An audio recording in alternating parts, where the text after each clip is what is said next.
See, the most important thing I would feel is standardization. Today, let's say any particular product is packed in 10 different ways across the industry.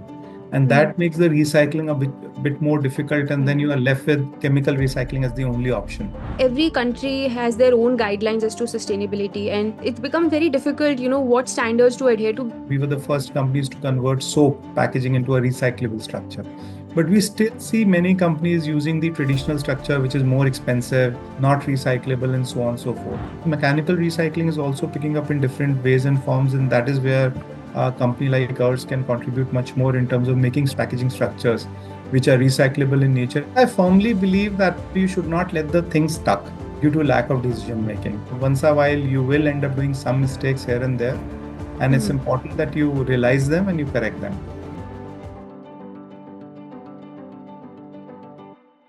Good morning, Mr. Pankaj. I'm delighted to have you on Legends of Metallizing. Mr. Pankaj Poddar is currently the Group CEO of Cosmo First Limited, heading the company's fast growing consumer business, Zigly, alongside the multiple trade verticals like Cosmo Films, Cosmo Plastic, Cosmo Sunshield, and Cosmo Specialty Films. His career spans over 26 years, where he was a turnaround specialist and a quick decision maker with strengths in commercial, analytics, negotiation, team engagement, and strategy building, which mirrored in his leadership at Cosmo Films. Once again, Mr. Pankaj, I welcome you to this podcast. Thank you very much. So, Mr. Pankaj, like I said, Cosmo First has diversified into several verticals like Zigly, Cosmo Films, Cosmo Specialty Chemicals. So, how do you decide which sectors to invest in, and what challenges do you face when you are managing such diverse lines? Yeah. So, see, obviously, most of our businesses are intertwined with our Cosmo Film business, where we started way back 40 years in 2000, sorry, 1981. So, if you really see Cosmo Films, Cosmo Specialty Chemicals, Cosmo Sunshield, they are somehow related to Cosmo Film in one way or the other. They were easier decisions to make, because let's say if you talk about Sunshield, it's an extension of our polyester film. And when you talk about Cosmo Specialty Chemical, it's going to the same set of customers, though obviously the product lines are a bit different, but it goes to the same set of customers. When it comes to Zigly, when we were deciding this, we were looking to get into a consumer business. And that's the reason later on we also got into Cosmo Sunshield, and now we are entering Cosmo PPF, which is paint protection films. So it was a strategic move that, we have all our eggs into industrial business, and we should get into some consumer business. And we studied around close to 60, 70 businesses. And eventually we liked pet care a lot, because when we were studying this way back in 2015, there were no organized players in this industry. And this industry was supposed to grow leaps and bounds, over the years. Very emotional business, no large players still in this category. And therefore we said, why don't we become an omni-channel player when it comes to pet care as such? Okay. Okay. That's interesting. Suddenly, going from industrial products to pet care is like a very drastic shift. Yeah. And so, coming back to the films business, so, given the increased emphasis on sustainability, it's basically, the elephant in the room today. Everybody's talking about sustainability. So, can you tell me what steps Cosmo First is taking on these fronts?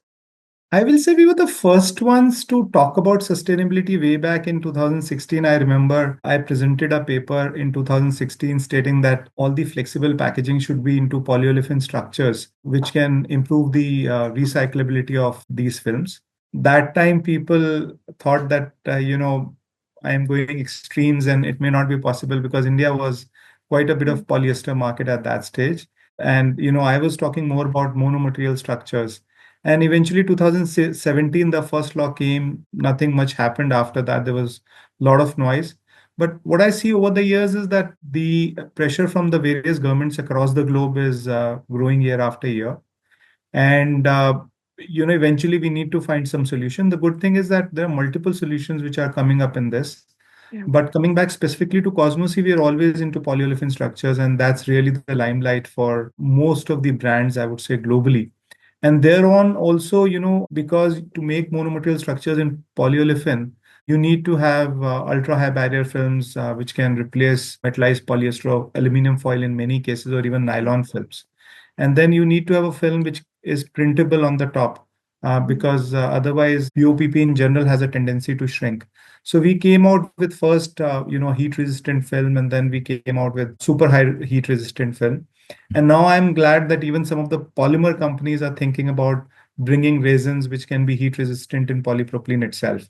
So there's a clear trend from that perspective when the whole industry is looking at creating structures which can be recycled.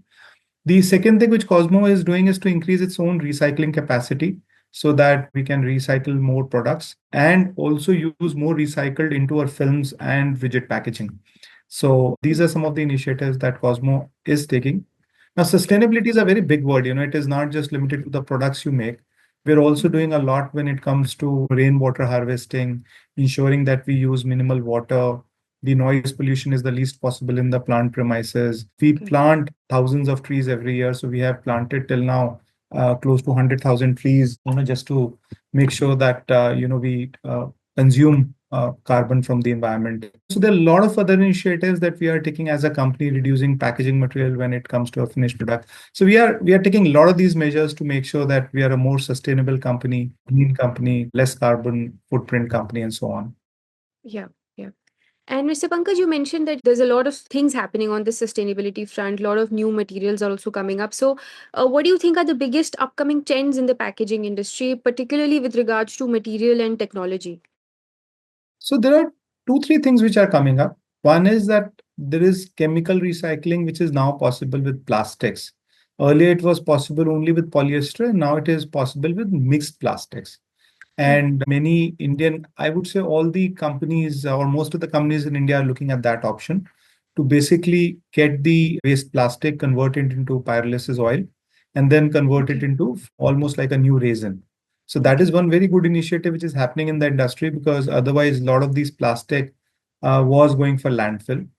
The second good initiative which is happening is that a lot of this plastics is now being incinerated to produce electricity. And you could see a lot of waste to energy plants coming up all over the country. So that is a second good initiative which is happening. And third thing is mechanical recycling is also picking up in different ways and forms, and that is where a company like ours can contribute much more in terms of making structures, packaging structures, which are recyclable in nature and that they are easy to mechanically recycle and reuse them with not as much efforts. Yeah. Okay. Okay. That's great to know. And so, Mr. Pankaj, you've been known for your quick decision making and analytical approach. So, how do you balance speed with thoroughness, especially in a complex global environment?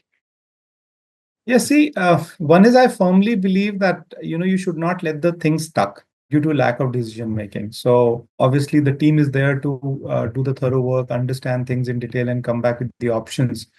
And then even if you have taken a decision, you need to continuously monitor it, especially if it's something which is having a bigger impact to the company. So what I would say is that something which is bigger in nature first is be more thorough over there, and things which are more routine in nature, try to delegate them. And if they still are coming to you, they have to come to you, then try and take faster decisions and then keep monitoring the progress over the time. Once a while, you will, I mean, not once a while, actually, uh, quite often you will do mistakes while taking decisions. And it's important to correct them also at a quick pace. If certain things, I mean, I'll tell you, one of the businesses that we started was textile chemicals, and we realized that it is a very crowded, getting too unrelated for us. Payment Mm. terms are not good, and within year and a half, we decided that we'll exit rather than trying to scale that business up. We Yeah. decided it's better that we exit the business at an early stage itself Mm. and let the existing players do better in that area rather than we become again a sheep in that crowd. So we decided to stay away. Yeah. So I would say that important is that you keep things going all the time. Once a while, you will end up doing some mistakes here and there. And it's Mm. important that you realize them and you correct them. You should not just try to justify your decisions. If you have done a Yeah. mistake, you should accept your mistake and move on. Yeah. I think that's very good advice. You're absolutely Yeah. right. And just following up with that, this is my last question. So, you've spoken at various industry forums, and what topics do you think need more attention from industry leaders? What should we be talking about more? See, the most important thing I would feel is standardization. Every Okay. company is looking at their own interest, and that is bound to happen. But unless we bring some standard practices, very clear laws, so that, today, let's say any particular product is packed in 10 different ways across the industry. And Mm. that makes the recycling a bit more difficult. And then Yeah. you are left with chemical recycling as the only option. So Yeah. we give you an example, we were the first companies to convert soap packaging into a recyclable structure. But we Okay. still see many companies using the traditional structure, which is more expensive, not recyclable, and so on and so forth. So we have been going to these companies and brands and saying that, look, why don't you also convert them into recyclable packaging? And there are hundreds of examples like that where there's a lot of non-standardization across the industry. And if we Mm. can somehow standardize them, not just in India, but across the globe, life will become simple because then let's say somebody who's picking up that waste or somebody who's recycling that waste, is very quick to realize that, look, this waste has to be recycled in this particular way. So Yeah. I believe standardization is one very critical thing. Mm. Industry is already moving into many right areas in terms of monomaterial structures, in terms of chemical recycling, mechanical recycling. So all these are great initiatives, but something which I still feel is missing is standardization as such. Yeah, I'll actually like to tell you something. So last year I visited R2R. There's a R2R Converters Yeah, conference which happens in yeah, USA. So in yeah, 2023 it happened in Milwaukee, and I was fortunate enough to attend. So the keynote speakers, there were a lot of brand owners sitting there, and the question that I actually asked them was about standardization, because eventually us converters have to follow what brand owners are telling us. So I asked them, because every country has their own guidelines as to sustainability, and like companies like Cosmo Group, who are global suppliers, it's become very difficult, what standards to adhere to, because as you rightly said, there is absolutely no standardization. I asked them this question, that how are we supposed to cope when there is no standardization? They had absolutely no answer to this. So I think this is a very pertinent question that you've raised, which I don't think even brand owners have any answer to. Hopefully, we should reach there soon, when governments kind of align as to what exactly should be happening in relation to standardization. Hopefully that happens soon. It'll just make our lives easier as converters. yeah. Yeah. Thank you so much, Mr. Pankaj. It was a pleasure having you here. All the best for all your new ventures.